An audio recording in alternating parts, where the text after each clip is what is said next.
Hello दोस्तों, स्वागत है आप सभी का आपके अपने परिवार मैथ्स वाटका में। दोस्तों मैं हूं रूपेश यादव। यह जो सीरीज आपका चल रहा है जिसमें 3250 प्लस वाली बुक से हम लोग मैथ के साथ साथ रीजनिंग दोनों को देख रहे हैं, उसके कंप्लीट प्लेलिस्ट का लिंक आपको इस वीडियो के डिस्क्रिप्शन में मिल जाएगा, जहाँ से जाकर के आप पीछे के वीडियोज़ को देख सकते हैं। इस पूरे सीरीज में सारे नए क्वेश्चंस हम लोग देख रहे हैं और बिल्कुल नए तरीके से, तो लगातार इस सीरीज के अंदर बने रहिएगा। साथ ही साथ इसका जो PDF है वो मैथ्स वाटिका टेलीग्राम चैनल के ऊपर देखने को मिल जाएगा, यानी बिल्कुल बोर्ड वाला PDF क्वेश्चन सॉल्यूशन के साथ आपको वहाँ पे मिल जाएगा, तो वहाँ से जाकर के आप रिवीजन करते रहिएगा। आइए शुरुआत करते हैं इस नए सेट की। सेट नंबर 7 आज हम लोग देखेंगे। पहला क्वेश्चन देखिए, बिल्कुल इजी क्वेश्चन है। टोटल जो क्वेश्चन आपका पूछा गया है, मान लीजिए 30 क्वेश्चन है, तो उसमें से 7-8 क्वेश्चन 10 क्वेश्चन ऐसा आपको मिलेगा जो बहुत ही ज़्यादा सिंपल है, ठीक है। लेकिन सिंपल क्वेश्चन को भी और सिंपल यहाँ पे आपको बनाया जाएगा, बस लगातार बने रहिएगा इस बैच के अंदर। यहाँ देखिए क्या बोला है, किसी त्रिभुज के दो कोनों का माप 60 और 80 है, तो तीसरे कोण का माप क्या होगा। भाई त्रिभुज के तीनों कोनों का योग 180 डिग्री होता है, सबको पता है। तो अगर दो कोण का देखा जाए यहाँ पे तो क्या है, 60 और 80 140 डिग्री। 60 और 80 को जोड़ेंगे क्या होगा, 140। तो तीसरे कोण का माप आपका 40 डिग्री होगा, तभी तो तीनों कोनों का योग 180 होगा। त्रिभुज के तीनों कोनों का योग 180, दो का माप 60 और 80 कितना, 140। तो तीसरे का माप 40 ही होगा, तभी तो तीनों का योग 180 होगा। तो बहुत ही सिंपल सा यह आपका क्वेश्चन था। आइए इस अगले क्वेश्चन को थोड़ा ध्यान से समझते हैं। घातांक और करनी का यह आपका क्वेश्चन है। हम सबसे पहले इसका सॉल्यूशन करते हैं। देखिए यहाँ पे क्या है आपके पास, a प्लस 1/b। थोड़ा ध्यान से इसको समझिएगा। इसको अगर हम सोल्व करेंगे तो क्या होगा, इसके बट्टा में कोई वैल्यू नहीं है, तो इससे इसमें गुना, तो कितना हो जाएगा, ab प्लस b है तो यहाँ पे 1 रह जाएगा बट्टा b, यही तो होगा। अगर हम इसको सोल्व करते हैं तो बट्टा में कुछ नहीं है तो 1 और b तो 1 होगा, 1 और b का एलसीएम b होगा, 1 से भाग करेंगे b से में गुना ab प्लस b से b कैंसिल हो जाएगा, आपका 1 बचेगा, 1 से 1 में गुना 1 हो जाएगा। तो हम लोग डायरेक्ट तो यही करते हैं ना कि अगर किसी नंबर के बट्टा में कोई वैल्यू ना हो तो हम क्रॉस मल्टीप्लाई इस तरह से करते हैं। तो b से m में गुना, तो ab प्लस इधर वाले वैल्यू को सेम रखते हैं, बट्टा में यह वाला जो नीचे आपका दिया गया है। एक चीज़ तो आपको यहाँ पे आपको समझना था। तो अगर हम इसको सोल्व करते हैं तो क्या होगा, ab प्लस 1/b। तो ab प्लस 1/b इसका सॉल्यूशन आपका आ गया, ठीक है। और इसका होल पावर कितना दे रखा है, इसका होल पावर है r, तो पावर को अपने जगह पे आप रहने दीजिए। इनटू आगे देख लीजिए गुना में क्या वैल्यू है, गुना में वैल्यू है इतना। इसको सोल्व करिए, b से a में गुना करिएगा, कितना हो जाएगा आपका ab माइनस 1 है तो 1 को अपने जगह रहने दीजिए, बट्टा में b होगा। इससे इसमें गुना करेंगे, इसको घटाएंगे, इस कंप्लीट का पावर s है तो पावर s आप रख दीजिए। अच्छा आगे भाग है, भाग का मतलब क्या होता है, बट्टा। तो इस पूरे के बट्टा में जो वैल्यू आपका दे रखा है उसको रखिए। अब यहाँ देखिए क्या है, अगर हम इसको सोल्व करें तो क्या होगा, a से b में गुना करेंगे तो ab होगा, इसके आगे +1 है तो +1 हो जाएगा, और बट्टा में देखिए क्या रहेगा, a है तो आपका a हो जाएगा, ठीक है। पावर क्या है इसका, पावर r है तो पावर r, और यह दोनों तो आपस में गुना में है तो गुना दीजिए। a से b में गुना करिएगा, कितना हो जाएगा, ab हो जाएगा, -1 है तो -1 रहेगा, और बट्टा में क्या होगा, बट्टा में a हो जाएगा। यहाँ पे पावर आपका s है तो पावर s ही रहने दीजिए। देखिए यहाँ पे भिन्न का घटाव कर रहे हैं, तो a से b में गुना करिएगा तो ab -1 बट्टा क्या होगा, बट्टा 1 हो जाएगा। अब चलिए देखिएगा जरा सा, जिसका पावर सेम है उसको हम काट सकते हैं, है ना। तो यहाँ ऊपर में ab प्लस 1 है, ab प्लस 1, और यहाँ भी ऊपर में क्या है, यहाँ भी ऊपर में ab प्लस 1 है, तो ab प्लस 1 से ab plus 1 cancel, ab plus 1 का पावर r यहाँ भी होगा, ab प्लस 1 का पावर r यहाँ भी होगा, इससे इसको कैंसिल हम लोग कर दिए। उसी प्रकार से ab -1 यहाँ भी है, ab -1 यहाँ भी है, इससे इसको कैंसिल कर दिए। इसको समझिए, जैसे मान लीजिए इस तरह से रहता, आपका x बट्टा a रहता और बट्टा x बट्टा b होता, तो हम क्या करेंगे, हम x से x को कैंसिल कर देंगे। अब a बट्टा में है, b नीचे है, तो यह b ऊपर चला जाएगा, तो हम क्या लिखेंगे इसके लिए, b बट्टा a लिखेंगे। समझिएगा इसको, x बट्टा a है ना, तो x बट्टा a रहने दीजिए, रहने दिए इसको। चलिए, और बट्टा में x बट्टा b है, तो बट्टा वाला जो है उलट के गुना होगा तो b बट्टा x हो जाएगा, तो x से x कैंसिल किया गया हमारे पास, a बट्टा b ही आ गया वापस से। तो इसी चीज़ को हम डायरेक्ट ऐसे कर सकते हैं, क्या कर सकते हैं, ऊपर से ऊपर कैंसिल। अब देखिए नीचे में बी है और यहाँ नीचे में ए है, तो ए कहाँ चला जाएगा, ऊपर। बट्टा के नीचे बट्टा में ए है तो ए चला जाएगा ऊपर। तो हम इसके लिए लिखेंगे ए बट्टा बी का पावर कितना, ए बट्टा बी का पावर आर, क्योंकि दोनों के साथ पावर आर है, बी का पावर आर, ए का पावर आर। यह वाला ए तो ऊपर जाएगा ना और यह बी नीचे है तो नीचे रह जाएगा। तो ए का पावर आर बट्टा बी का पावर आर क्या लिख सकते हैं, ए बट्टा बी का पावर आर। उसी प्रकार से यहाँ देखिए नीचे में बी नीचे में ए, यह ए कहाँ जाएगा, ऊपर। तो ए बट्टा बी का पावर क्या हो जाएगा, ए बट्टा बी का पावर आपका यहाँ पे हो जाएगा एस, दोनों का पावर एस है। तो ठीक है, अब आगे इस दोनों का देख लीजिए, बेस सेम है, बेस सेम है, गुना में है तो पावर को हम लोग क्या करेंगे, जोड़ेंगे। घातांक और करने का यही तो रूल है, दोनों का बेस सेम है, गुना में है तो केवल पावर को जोड़िए। तो ए बट्टा बी का power r plus s, answer क्या हो जाएगा हमारा, विकल्प बी हो जाएगा। तो इस कॉन्सेप्ट के मदद से हम लोग इस क्वेश्चन को सोल्व करेंगे। ठीक है, चलिए बढ़ते हैं अगले क्वेश्चन में। यहाँ देखिए हमारा एक बैच चल रहा है जो कि मैथ्स वाटिका 2.0 इस एप्लीकेशन के ऊपर है। यहाँ पे आपका जो बैच है ब्रह्मास्त्र बैच, इसके अंदर सारे नए क्वेश्चन, खास तौर से 2022 और 23 में जो अलग अलग एग्जाम हुए हैं उनके इंपॉर्टेंट क्वेश्चन को यहाँ पे शामिल किया गया है। साथ ही साथ चैप्टर वाइज और टाइप वाइज यहाँ पे क्वेश्चन आपको देखने को मिलेगा। इस कंप्लीट बैच का फ़ी आपका 399 रुपये है, जिसके अंदर जो मेरा मैथ फाउंडेशन बैच है 350 का, उसका सब्सक्रिप्शन फ्री में मिलता है। यानी 350 वाले एक बैच का सब्सक्रिप्शन इस बैच के अंदर फ्री में मिलेगा, साथ में जो नया कंटेंट आपको यहाँ पे देखने को मिलेगा वह तो मिलेगा ही। चलिए बढ़ते हैं अगले क्वेश्चन में। यहाँ देखिए क्या है, रानी ने एक व्यवसाय शुरू की जिसके लिए बैंक से 2 लाख रुपए की राशि उधार ली। 7% वार्षिक दर से 2 साल के बाद कितना ब्याज होगा। भाई 7% वार्षिक दर से 2 साल का ब्याज 14%, तो हमें बस 2 लाख का 14% निकाल लेना है। ठीक है, हम क्या करेंगे, 2 लाख का 14% निकाल लेंगे, आंसर आ जाएगा। प्रतिशत का मतलब क्या होता है, बट्टा में 100 होता है, तो इससे 2 जीरो को कैंसिल कर दीजिए। 14 गुने 2000 कितना होगा, 28,000, विकल्प बी। केवल क्वेश्चन को देख के आप आंसर यहाँ निकाल सकते हैं। 7% वार्षिक दर से 2 साल का ब्याज, 14%, किसका 14%, मूलधन का। मूलधन है 2 लाख रुपये, 2 लाख का 14%, 28%, 28,000 आपका आंसर हो जाएगा। आगे चलिए, नंबर 4 क्वेश्चन में एरर था तो उसको हम छोड़ दिए हैं। नंबर 5 पे आइए। यहाँ देखिए बोला है किसी संख्या को 335 और 265 के योग से विभाजित करने पर। भाई किसी संख्या को कितना से विभाजित किया है, 335 और 265 के योग। तो 335 में 265 को जोड़िएगा तो 600 हो जाएगा। तो 600 से भाग करने पर क्या बोला है, किसी संख्या को 335 और 265 के योग से विभाजित करने पर। तो 335 और 265 का योग 600 हो जाएगा, यानी 600 से विभाजित करने पर भागफल कितना आता है, भागफल आता है 335 और 265 के अंतर का तिगुना।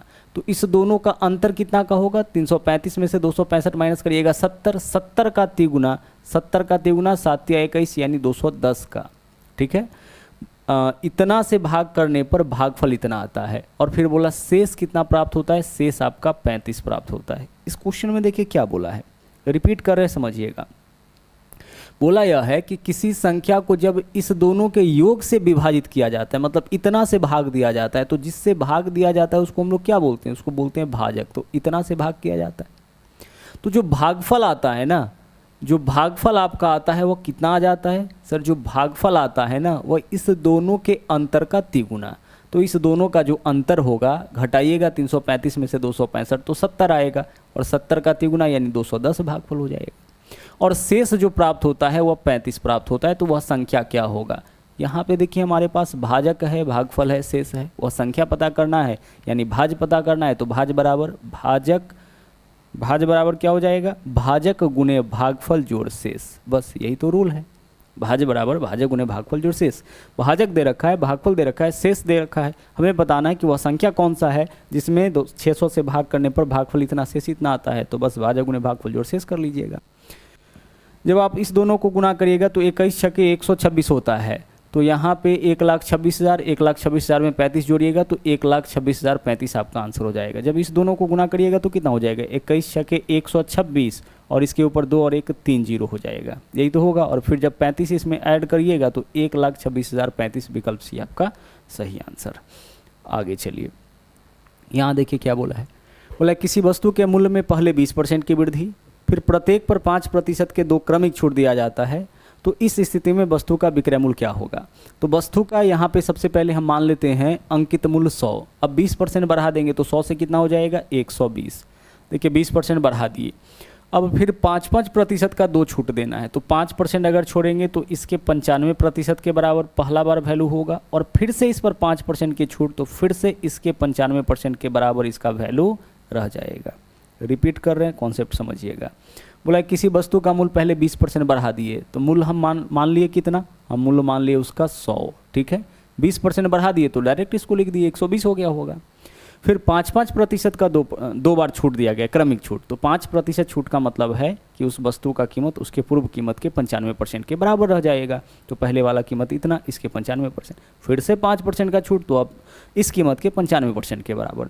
सोल्व करिए, अगर 5 से काटिएगा तो यहाँ 19 होगा, 5 से काटिएगा तो यहाँ 20 हो जाएगा, ठीक है। फिर 5 से इसको भी काटिएगा तो यहाँ 19 होगा, 5 से काटिएगा तो यहाँ पे आपका 20 हो जाएगा। 20 से अगर इसको काटते हैं, 20 छक्के 120, 2 से काटिएगा यहाँ 3 होगा, 2 से काटिएगा यहाँ पे 10 हो जाएगा। ऊपर वाले को आपस में गुना करके 10 से भाग करिए। 19 गुने 19 होता है 361, 19 का स्क्वायर, और 361 में हमें कितना से गुना करना है? 3 से गुना करना है, तो गुना कर लीजिए। 3 से गुना करिएगा तो 3 हो जाएगा, 36 त्रिक 108, इतना बट्टा 10। नीचे तो 10 ही है, इन सब का गुणनफल 1083, नीचे में 10 है तो 10। 10 से जब आप भाग करिएगा तो 10 से भाग करने का मतलब है एक अंक के बाद दशमलव, यानी कि 108.3। तो वस्तु का कीमत कितना माने थे? 100 माने थे। जब 20% बढ़ाया जाएगा और 5% का 2 बार छूट दिया जाएगा तो कीमत हो जाएगा 108.3।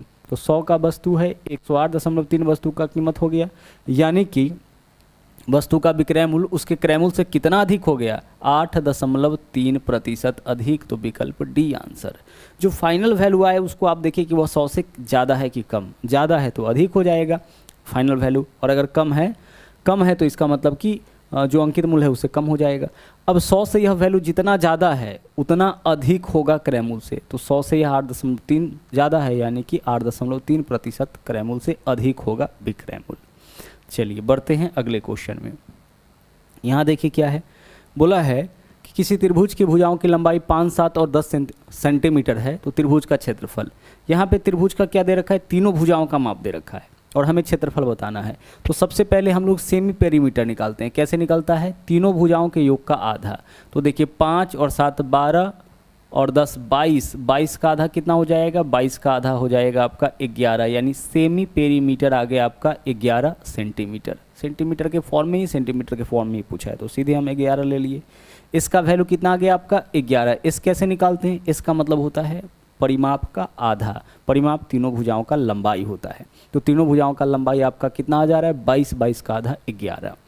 अब हम निकालेंगे इसका क्षेत्रफल। क्षेत्रफल कैसे निकालते हैं? क्षेत्रफल के लिए सबसे पहले लिखते हैं हम लोग √S, तो S का वैल्यू है 11। अब S में से तीनों भुजाओं को घटाइए बारी बारी से, तो S माइनस A, तो 11 में से 5 माइनस करिएगा 6, S माइनस B 11 में से 7 माइनस करिएगा 4, और S माइनस C यानी 11 में से 10 माइनस करिएगा 1। बस इसको सोल्व करिए, आंसर आ जाएगा। रूट के बाहर इसमें क्या आ सकता है? 4 आ सकता है, तो 4 का वर्गमूल क्या हो जाएगा? बाहर करिए 4 को तो 2 हो जाएगा, बाकी तो रूट के अंदर ही रहेगा। 11 गुने 6 गुने 1 यानी कि 66, तो 2√66। विकल्प बी आपका इस क्वेश्चन का सही आंसर हो जाएगा। क्या पूछा गया था हम लोगों से? क्षेत्रफल। क्षेत्रफल के लिए फॉर्मूला क्या यूज किए थे?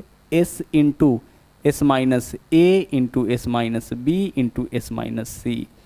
जब भी तीनों भुजा पता हो तो सबसे पहले हम लोग S निकालते हैं। S का मतलब होता है तीनों भुजाओं के योग का आधा, यानी सेमी पेरीमीटर, और उसके बाद क्षेत्रफल निकालने के लिए हम लोग इस फॉर्मूला का उपयोग कर लेते हैं।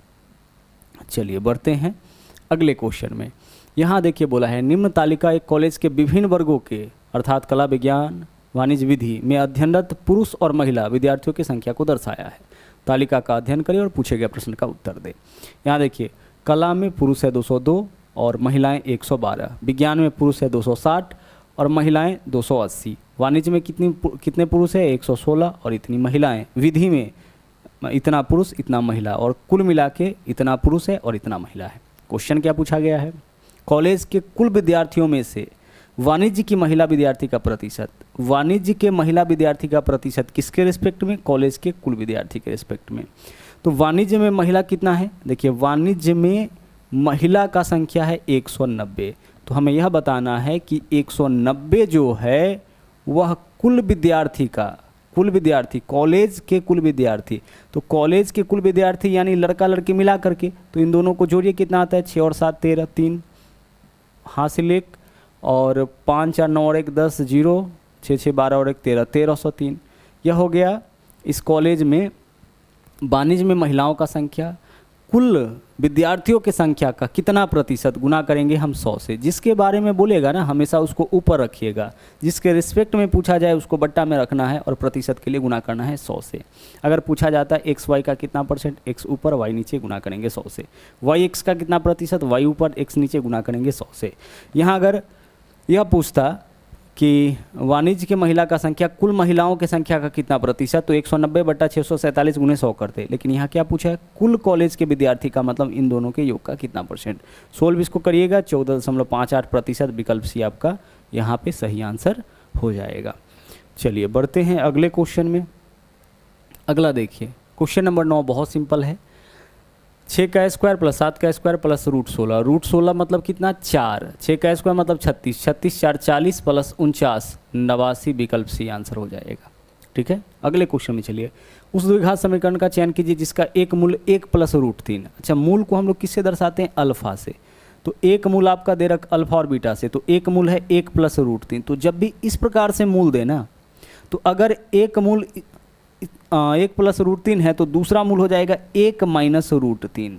बस बीच का चिन्ह आपको बदल देना है, इतना आप ध्यान रखिएगा। अल्फा का वैल्यू अगर 1 प्लस √3 है तो बीटा का मान क्या हो जाएगा, 1 माइनस √3। केवल इसके बीच का चिन्ह बदल देना है। अल्फा का मान दे रखा था, बीटा का मान निकल गया। पहला मूल इतना है, दूसरा मूल इतना है। इक्वेशन कैसे बनाते हैं, हमें बताना है कि वह समीकरण ज्ञात कीजिए जिसका मूल यह है। तो समीकरण बनाने के लिए हम लोग लिखते हैं एक्स स्क्वायर माइनस मूलों का योगफल, मूलों का योगफल यानी अल्फा प्लस बीटा, और इसमें क्या लगाएंगे एक्स, और प्लस फिर क्या लिखते हैं मूलों का गुणनफल यानी अल्फा इंटू बीटा बराबर 0। हो गया, इक्वेशन हमारा बन गया। तो आइए सबसे पहले हम लिखते हैं एक्स स्क्वायर माइनस मूलों का योगफल, इस दोनों को जोड़िए तो क्या होगा, जब आप इस दोनों को जोड़िएगा प्लस √3 माइनस √3 कैंसिल, 1 और 1 कितना होगा 2, यानी अल्फा प्लस बीटा का मान 2 हो जाएगा। एक्स गुना में है तो रहने दीजिए। उसके बाद क्या है, प्लस अल्फा इंटू बीटा, तो अल्फा इंटू बीटा निकालिए, तो इस दोनों को गुना करिए। तो जब आप इस दोनों को गुना करिएगा तो यहाँ फॉर्म क्या बनेगा, a plus b into a minus b, यही तो फॉर्म बनेगा। तो a plus b into a minus b क्या होता है, a square minus b square. तो a के जगह आपका है 1, b के जगह है माइनस b के जगह है √3। सोल्व करिए इसको, √3 का स्क्वायर 3, 1 का स्क्वायर 1, √3 का स्क्वायर 3, 1 में से 3 माइनस करिएगा -2। तो -2 किसका मान आया, अल्फा इंटू बीटा का। तो प्लस माइनस यहाँ क्या लिखेंगे, प्लस -2, तो प्लस माइनस माइनस हो जाएगा यानी -2 रह जाएगा, इज इक्वल टू 0। यही आपका इक्वेशन हो गया। देखिए कौन से ऑप्शन में, एक्स स्क्वायर माइनस 2x और -2, यह है आपका विकल्प डी में। तो विकल्प डी आपका इस क्वेश्चन का सही आंसर हो जाएगा। एक मूल आपका इतना दे रखा था, केवल बीच का चिन्ह बदलिएगा, दूसरा मूल आपका निकल जाएगा। समीकरण कैसे बनाते हैं हम लोग, समीकरण बनाने के लिए हम लोग फॉर्मूला यूज करते हैं, एक्स स्क्वायर माइनस मूलों का योगफल इंटू एक्स प्लस मूलों का गुणनफल। मूलों का योग, दोनों को जोड़े, जोड़ने पर कितना आया, 2 आया, तो 2 गुना एक्स लिखे। मूलों का गुणनफल जब निकाले, जब हम इस दोनों को गुना किए तो -2 आया, तो यहाँ प्लस -2 लिखेंगे, यानी प्लस माइनस माइनस हो जाएगा तो -2। इस तरह से हमारा आंसर क्या होगा, विकल्प डी। आगे चलिए, अगला देखिए। 2 ट्रेन जो समान चाल से विपरीत दिशाओं में चल रही है, उनकी लंबाई 120 और 140 मीटर है, वे एक दूसरे को 10 सेकंड में पार करती है, तो प्रत्येक ट्रेन का चाल क्या होगा। देखिए यहाँ पे क्वेश्चन जो है वो क्रॉसिंग टाइम का है। क्रॉसिंग टाइम यानी पार करने में लगा समय। क्रॉसिंग टाइम के लिए एक फॉर्मूला हम लोग यूज़ करते हैं, फॉर्मूला है रिलेटिव डिस्टेंस बट्टा रिलेटिव वेलोसिटी। अब इसको थोड़ा समझ लेते हैं। क्रॉसिंग टाइम का मतलब क्या होता है, पार करने में लगा समय। रिलेटिव डिस्टेंस का मतलब होता है जो 2 सिस्टम एक दूसरे को पार करेगा उसके लंबाई का योग। जो 2 सिस्टम, अगर 2 ट्रेन एक दूसरे को पार कर रहा है तो दोनों के लंबाई का योग। अगर एक ट्रेन है एक व्यक्ति है तो ट्रेन और व्यक्ति के लंबाई का योग। अगर एक ट्रेन है एक बस है तो दोनों के लंबाई का योग। यानी जो 2 सिस्टम एक दूसरे को पार करेगा उसके लंबाई का योग क्या कहलाता है, रिलेटिव डिस्टेंस। जब भी बात 2 ट्रेन का होगा तो दोनों का अपना अपना डिस्टेंस होगा, दोनों को जोड़ेंगे वही रिलेटिव डिस्टेंस हो जाएगा। फिर हम लोग क्या लिखेंगे, रिलेटिव वेलोसिटी। वेलोसिटी मतलब होता है चाल। रिलेटिव वेलोसिटी हम लोग कैसे निकालेंगे, दोनों के चाल को या तो हम जोड़ देंगे या फिर दोनों के चाल को हम लोग घटा लेते हैं। जोड़ते तब है, यह डिपेंड करता है डायरेक्शन पर, जोड़ते तब है जब दोनों एक दूसरे के अपोजिट डायरेक्शन में होता है, विपरीत दिशा में, और घटाते तब हैं जब दोनों ट्रेन सेम ही डायरेक्शन में आपका चल रहा होता है, एक ही दिशा में चल रहा होता है। ठीक है, अब आइए इसको सोल्व करते हैं। यहाँ देखिए, वे एक दूसरे को 10 सेकेंड में पार करती है, तो क्रॉसिंग टाइम तो पता है यहाँ पे 10 सेकेंड, इसके जगह 10 रख दिए। रिलेटिव डिस्टेंस, दोनों का लंबाई देखिए, एक का लंबाई 120, दूसरा का लंबाई 140, जोड़ लीजिए 140 120 कितना हो जाएगा, 260 हो जाएगा, तो रिलेटिव डिस्टेंस 260 आ गया। But relative velocity, relative velocity में दोनों के चाल को या तो जोड़ेंगे या घटाएंगे। विपरीत दिशा में है, देखिए विपरीत दिशा में है, अपोजिट डायरेक्शन में, तो चाल को जोड़ेंगे। अब दोनों में से किसी का भी चाल नहीं पता है और समान चाल है, तो हम ऐसा करते हैं, पहला का भी चाल x ले लेते हैं, दूसरा का भी चाल x ले लेते हैं, तो दोनों का कुल चाल क्या हो जाएगा, 2x हो जाएगा। हम दोनों का चाल मान लिए x, क्योंकि बोला है दो ट्रेन समान चाल से चल रही है, तो प्रत्येक का चाल अगर हम x लेंगे तो दोनों का कुल चाल क्या होगा, रिलेटिव वेलोसिटी लिखना है ना, तो x + x यानी कि 2x। सोल्व करिए, देखिए 10 से काटिएगा या कैंसिल हो जाएगा, 2 से काटिएगा 13 हो जाएगा, क्रॉस मल्टीप्लाई करिएगा, इधर x होगा बराबर 13, x बराबर 13, x क्या माने हैं, प्रत्येक रेलगाड़ी का चाल, तो प्रत्येक रेलगाड़ी का चाल आपका हो जाएगा 13 मीटर पर सेकेंड। यही आपके क्वेश्चन का आंसर हो जाएगा। इस फॉर्मूला को लगाते वक्त एक चीज़ का ध्यान रखिएगा कि जो भी यूनिट हो वह मीटर सेकेंड के फॉर्म में, जैसे समय सेकेंड के रूप में, और दूरी जो होना चाहिए वह तो मीटर में रहेगा ही, नहीं है तो उसको मीटर में बदलेंगे, और जो चाल होना चाहिए वह मीटर पर सेकेंड में। कभी कभी किलोमीटर पर आवर के रूप में चाल दे देता है, तो अगर कभी चाल किलोमीटर पर आवर के फॉर्म में है तो वहाँ पे आप 5/18 से गुणा कर लीजिएगा, इससे चाल आपका मीटर पर सेकेंड में कन्वर्ट हो जाएगा। लेकिन हमेशा ध्यान रखिएगा कि जो डाटा आपका रहना चाहिए सब मीटर पर सेकेंड के फॉर्म में ही रहना चाहिए। आगे बढ़ते हैं, अगला क्वेश्चन देखते हैं। यहाँ देखिए, बोला है एक कंबल को 1148 में बेचने पर 30% की हानि। भाई जब एक कंबल को 1148 में बेचा, इतना में बेचा, तो क्या हुआ है, इसमें बेचने पर 30% की हानि, इसका मतलब यह 70% का ही मान है। 30% हानि का मतलब वस्तु को उसके क्रय मूल्य से 30% कम में बेचा गया, तो 30% कम यानी कि उसकी कीमत के 70% में ही बेच दिया। तो 1148 70% का मान है, 70 से भाग करिएगा 1% का मान निकल जाएगा। हमें क्या बताना है, कितना में बेचे कि 5% का लाभ। भाई 5% लाभ के लिए हमको 105% में वस्तु को बेचना पड़ेगा, यानी हमें 105% का मान निकालना है। फिर से देखिए, क्वेश्चन को पढ़ के यह क्लियर हो जाना चाहिए कि कितने प्रतिशत का मान दिया है और कितना का मान पूछा है। जब इतना में बेचा तो 30% की हानि, यानी यह आपका मात्र 70% का मान है। कितना में बेचे कि 5% का लाभ, यानी 105% का मान आपको बताना है। सोल्व करिए, 35 से काटिएगा, 35 दूना 70, 35 से काटिएगा, 35 त्रिक 105, 2 से काटिएगा, 2 पंचे 10, 2 सते 14, 2 चौके 8, 574 में 3 से गुना करिएगा, 1722 आपका इस क्वेश्चन का आंसर हो जाएगा, विकल्प डी। ठीक है, चलिए, तो इस तरह से आपका नंबर 12 क्लियर हुआ। आगे देखते हैं अगला नंबर 13 क्वेश्चन। यहाँ पे देखिए, पहले भी इस तरह का क्वेश्चन मिला है। हम क्या करेंगे, हम आखिरी में चलेंगे, जिसका चिन्ह अलग अलग है वहाँ से हम लोग शुरुआत करते हैं। तो देखिए, एक्स क्यूब प्लस में माइनस में, इसमें देखिए तो एक्स क्यूब माइनस में है, तो जो प्लस वाला है वह तो हमारा आंसर हो ही नहीं सकता है, तो विकल्प ए और बी को हटा दीजिए। एक्स क्यूब एक ही जगह है, और देखिए यह आपका इंडिपेंडेंट है, यानी एक्स क्यूब माइनस में ही रहेगा, हटा दिए।